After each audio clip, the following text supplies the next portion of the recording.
विष्णु भगवान की जय। छठवां अध्याय की जय।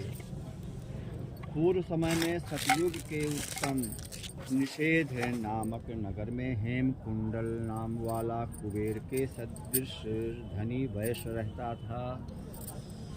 कुबेर के समान धनी वैश्य रहता था, जो कुलीन अच्छे काम करने वाला, देवता अग्नि और ब्राह्मण की पूजा करने वाला, खेती का काम करता था। वह गौ, घोड़े, भैंस आदि का पालन करता और दूध, दही, छाछ, गोबर, घास, गुड़, चीनी आदि अनेक वस्तु बेचा करता। और उसने इस प्रकार बहुत सा धन इकट्ठा कर लिया था। जब वह बूढ़ा हो गया, हम लोगों के सरीखे हो गया, तो मृत्यु को निकट समझकर उसने धर्म के कार्य करने प्रारंभ कर दिए। भगवान विष्णु का अभी कहाँ है, लगाओ बस करो, तो भी लगाओ चाहिए। आज दोपहर पर हम लगा दी हो खूब, आज हम प्रारंभ कर दिए। भगवान विष्णु का मंदिर बनवाया। कुआं, तालाब, गावड़ी, आम, पीपल आदि के वृक्ष तथा सुंदर बाग बागीचे लगवाए। सूर्योदय से सूर्यास्त तक वो दान करता। गांव के चारों तरफ जल की प्याऊ लगवाई। उसने सारे जन भर जितने भी पाप किए थे उनका प्रायश्चित करता था। इस प्रकार उसके दो पुत्र उत्पन्न हो गए, जिनका नाम कुंडल और विकुंडल रखा गया।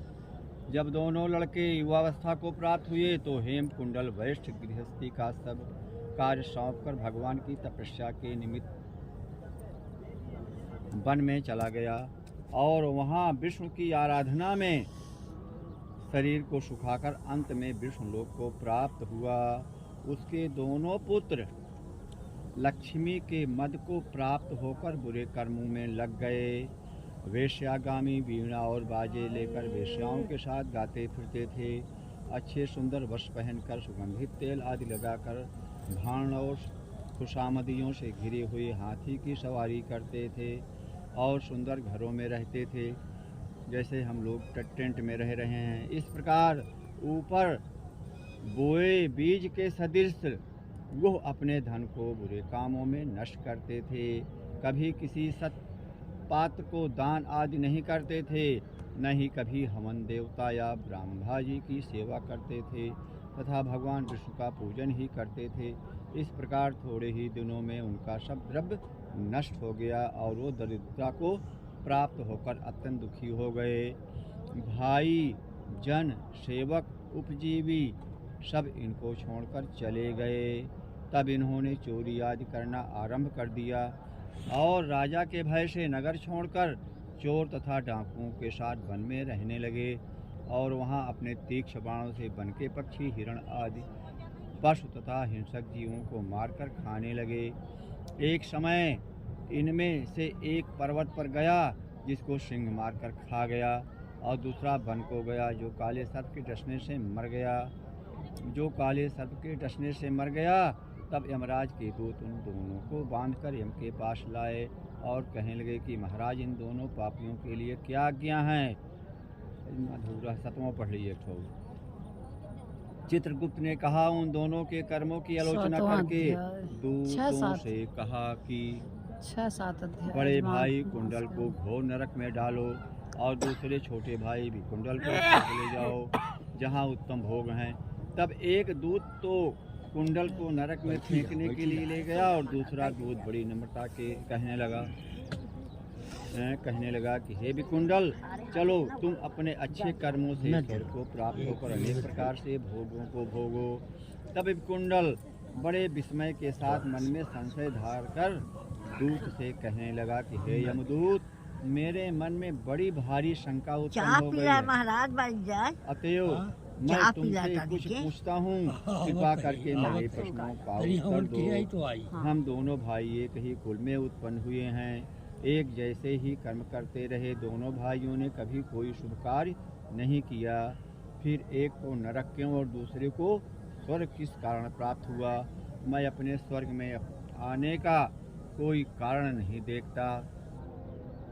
तब यमदूत कहने लगा कि हे विकुंडल, माता पिता, पुत्र पत्नी, भाई बहन से सब संबंध जन्म के कारण होते हैं और जन्म कर्म के भोगने के लिए ही प्राप्त होता है। जिस प्रकार एक वृक्ष पर अनेक पक्षियों का आगमन होता है, उसी तरह इस संसार में पुत्र भाई माता पिता का संगम होता है। इसमें से जो जैसे जैसे कर्म करता है वैसे उसी फल भोगता है। तुम्हारा भाई अपने पापों के कर्मों से नरक में गया, तुम अपने पूर्ण कर्म के कारण स्वर्ग में जा रहे हो। तब विकुंडल ने आश्चर्य से पूछा कि मैंने तो आजन्म कोई धर्म का कार्य किया ही नहीं, सदैव पापों में ही लगा रहा। मैं अपने पुण्य के कर्म को नहीं जानता। यदि तुम मेरे पुण्य के कर्म को जानते हो तो कृपा करके बतलाइए। तब देवदूत कहने लगे कि मैं सब प्राणियों को भली भांति जानता हूँ, तुम नहीं जानते। सुनो, हरि मित्र का पुत्र सुमित्र नाम का ब्राह्मण था, जिसका आश्रम यमुना नदी के दक्षिणोत्तर दिशा में था। उसके साथ जंगल में ही तुम्हारी मित्रता हो गई और उसके साथ तुमने 2 बार माघ मास में श्री यमुना जी में स्नान किया था। पहली बार स्नान करने से तुम्हारे सब पाप नष्ट हो गए और दूसरी बार स्नान करने से तुमको स्वर्ग प्राप्त हो गया। तो हे वैश्वर, तुमने 2 बार माघ मास में स्नान किया, इसी के पुण्य के फल से तुमको स्वर्ग प्राप्त हुआ और तुम्हारा भाई नरक को प्राप्त हुआ। दत्तात्रेय जी कहने लगे कि इस प्रकार वो भाई का दुखों से अति दुखित होकर नम्रतापूर्वक मीठे वचनों से दूतों से कहने लगा कि हे दूतों, सज्जन पुरुषों के साथ गोविंद कहाँ गए? सारे जाते हैं जल्दी से। पग चलने से मित्रता हो जाती है और यह कल्याणकारी होती है। मित्र प्रेम की चिंता न करते हुए तुम मुझको इतना बताने की कृपा करो कि कौन से कर्म से मनुष्य लोग को प्राप्त होता है और कौन से प्राप्त नहीं होता है, कि क्यों सर्वज्ञ हो। 7वां अध्याय समाप्त। आज 7वां अध्याय है ना? 7वां अध्याय आज होगा। माघ महात्म 7वां अध्याय।